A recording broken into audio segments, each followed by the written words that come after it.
যাদবপুরের এই বুক স্টলের আশেপাশে তেমন কোনো বড় পুজো নেই, কিন্তু শেষ উদ্বোধনের পর শেষ 6-7 দিনে দেখলাম অসংখ্য মানুষের সমাগম বইয়ের টানে।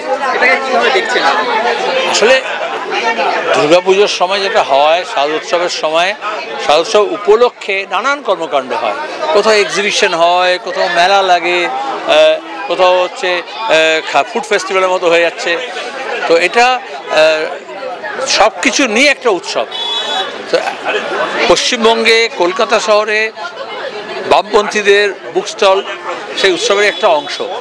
সুতরাং উৎসব উপলক্ষে বইয়ের স্টল, আবার এখানে বই স্টল উপলক্ষেই এই সমাগম, সাংস্কৃতিক অনুষ্ঠান, এত লোকের ভিড়।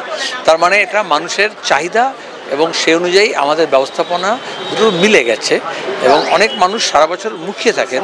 এই সময় নানান বইয়ের সম্ভার এক জায়গায় পাওয়া যায়।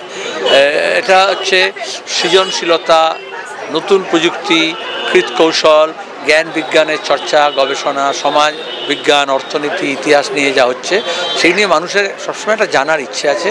আর আমরা মনে করি রাজনীতিটা এগুলো নিরপেক্ষ নয়, রাজনীতি হচ্ছে এইগুলোর মধ্য দিয়েই এই নতুন কিছু জানার ইচ্ছা এবং সেখান থেকে নতুন কিছু করার ইচ্ছা, যাতে এবছর যা হলো সামনের বছর তার থেকে আরও ভালো হয়। সেটা দেশের হোক, রাজ্যের হোক, সমাজের হোক, পরিবারের হোক, ব্যক্তির হোক।